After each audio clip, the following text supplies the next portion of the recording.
Hello friends, my dear brother.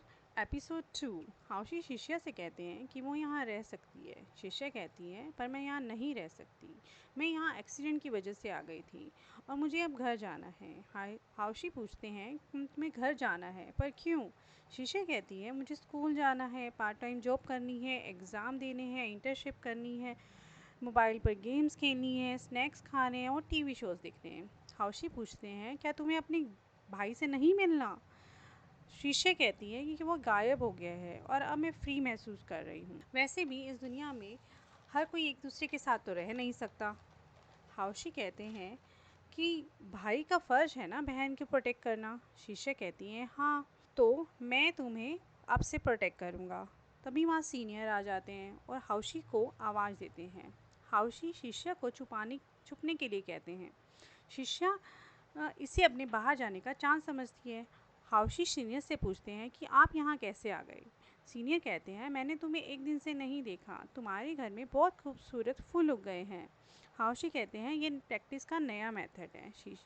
Senior कहते हैं 200 साल से तुम्हारा घर कभी चेंज नहीं हुआ और अब चेंज हो गया है। शीश हाउशी सीनियर को कहते हैं कि आपको जो भी कहना है आप यहीं कह दो। सीनियर कहते हैं नहीं, मुझे आज तुमसे काम की बात करनी है। मैं तुम्हारे घर में अंदर आना चाहता हूँ और तुम्हारे घर को पैरासाइट से फ्री करना चाहता हूँ। हाउशी कहते हैं यहाँ कोई पैरासाइट नहीं है। सीनियर कहते हैं पहले नहीं थे पर अब घास और फूल खिल गए हैं तो अब आ जाएंगे। मुझे याद है तुम बचपन से ही पैरासाइट से डरते हो। सीनियर घर में आ जाते हैं और फूलों पर दवाई डालना शुरू कर देते हैं। शिक्षक और सीनियर बहुत ही विनम्र लगते हैं। जैसे ही वो सीनियर के सामने आने वाली होती है, हाउशी उससे अपने जादू की मदद से छिपा देते हैं। सीनियर को लगता है हाउशी उससे कुछ छुपा रहे हैं तो अंदर घर में चले जाते हैं।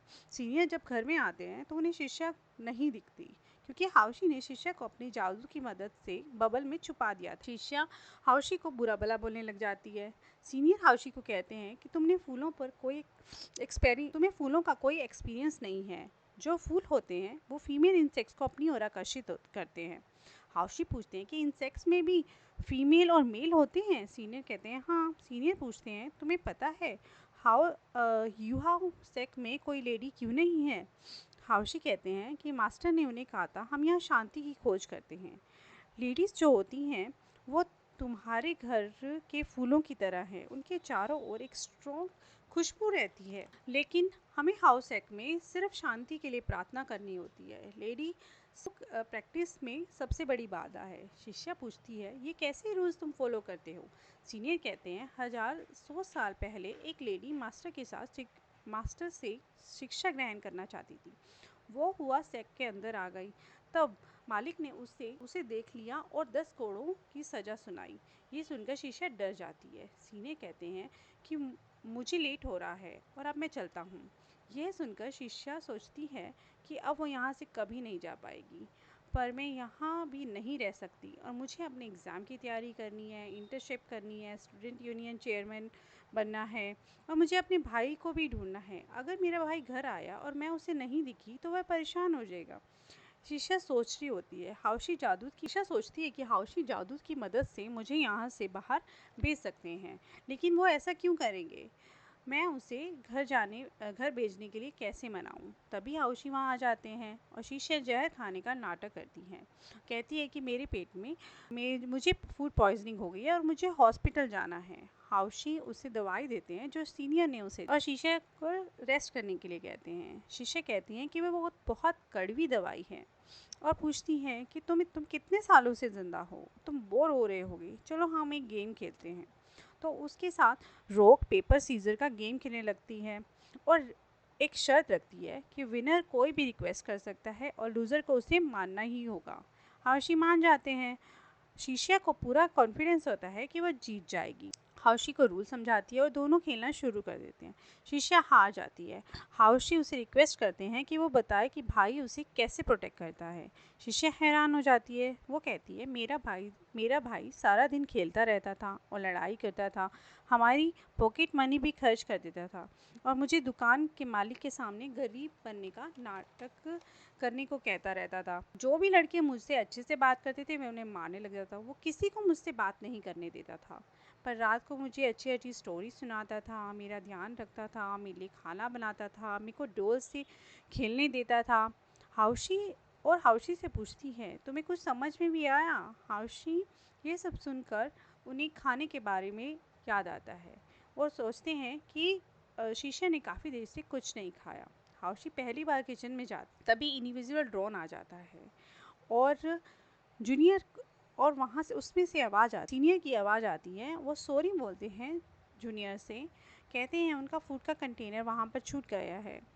हाउशी जादू से किचन ठीक कर देते हैं। शीशा खुद से बातें ही कर रही होती है कि तभी उससे कुछ जलने की स्मेल आती है, तो बाहर आकर देखती है कि किचन में से धुआं आ रहा होता है।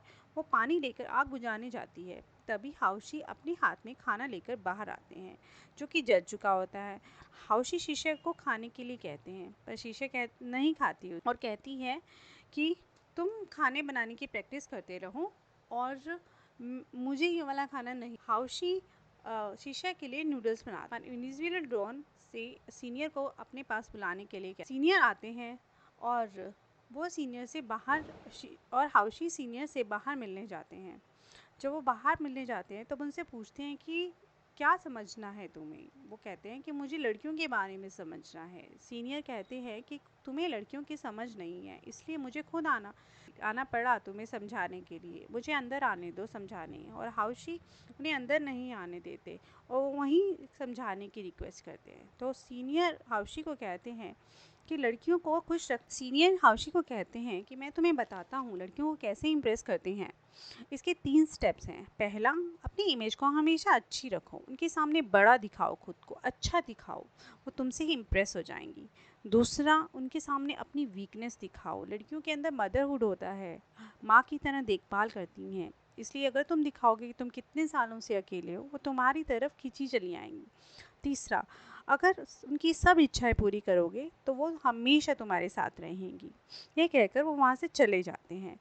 शीशे को नूडल्स अच्छे लगते हैं। हाउशी शीशे को कहता है, मैंने 200 साल से कुछ नहीं खाया और ऐसा मुझे मास्टर ने करने के लिए कहा था। तब शीशा उनके मास्टर को बुला भला कहने लग जाती है कि तुम्हारे मास्टर तुम्हें इंसान ही नहीं समझते। हाउशी तब उन्हें अपने मास्टर के बारे में बुरा भला कहने के लिए डांटता है। शीशा पूछती है, अगर मैं तुमसे कुछ सीखूं तो क्या तुम मुझे बाहर जाने दोगे? हाउशी कहता है, हाँ शायद।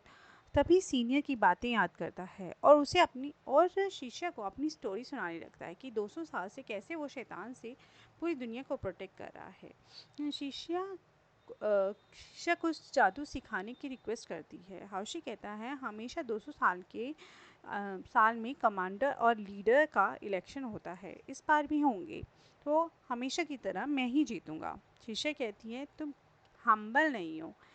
हाउशी पूछता है कि हम्बल क्या होता है? शीशा कहती है, जो तुम कर रहे हो ना, अपनी बड़ाई करना, उसी को हम्बल कहते हैं।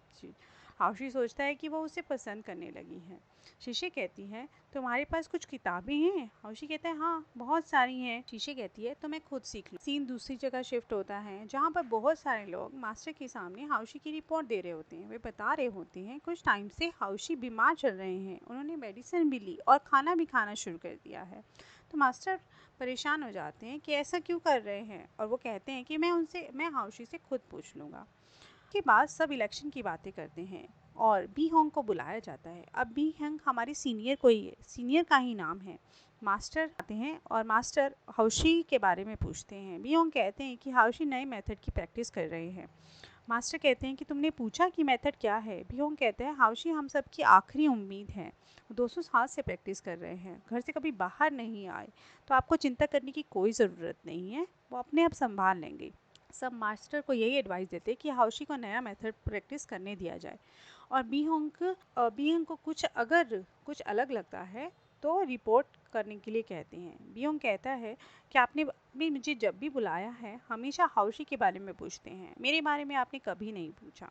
ये कहकर वो वहाँ से चले जाते हैं। इसकी हमें पता चलता है कि बी होंग मास्टर का बेटा है। तब एक व्यक्ति मास्टर को बताता है कि डेविल लॉर्ड से हाउशी हार गए हैं और इस बार डेविल लॉर्ड भी लीडर बनना चाहता है। शिष्या बुक लेने के लिए जब लाइब्रेरी में जाती है तो बुक लेते हुए उसके ऊपर बहुत सारी बुक गिरने लगती हैं। हाउशी आकर उन्हें ही संभालता है और दोनों पास आ जाते हैं। हाउशी अपने जादू की प्रैक्टिस कर रहा होता है और शिष्या बुक पढ़ रही होती है। हाउशी उसे सोने को कहता है क्योंकि बहुत देर हो चुकी होती है। हाउशी रात में जब शिष्या के रूम में आता है तो शिष्या डर जाती है कि वो इतनी रात को उसके रूम में क्या करने आया है। तब हाउशी बताता है कि वो उसे स्टोरी सुनाना चाहता है। हाउशी उसे पूरी रात स्टोरी सुनाता रहता है जिसकी वजह से वो सो नहीं पाती। हाउशी तब शिष्या के लिए एक कपड़े की गुड़िया बनाता है जो शिष्या को बिल्कुल पसंद नहीं आती और उसे वो फेंक देती हैं। तभी हम मास्टर आ जाते हैं और मास्टर के नाम सुनकर शिष्या डर जाती है। मास्टर हाउशी से पूछते हैं कि यहाँ सब कुछ ठीक है, तुम कुछ छिपा तो नहीं रहे हो। हाउशी मास्टर को कहते हैं हाँ मैं बहुत कुछ छिपा रहा हूँ, पर वो बहुत अच्छी लड़की है। मास्टर कहते हैं डेविल लॉर्ड ने तुम पर अटैक किया फिर भी तुम उसे अच्छा कह रहे हो। तब हाउशी को समझ में आता है कि वो डेविल लॉर्ड के बारे में बात कर रहे हैं। तो मास्टर कहते हैं आओ मैं तुम्हारी इंजरी को सही कर देता हूँ और उसी घर के अंदर जाने के लिए कहते हैं। हाउशी कहता है कि हम पेड़ के नीचे बैठकर बातें करते हैं।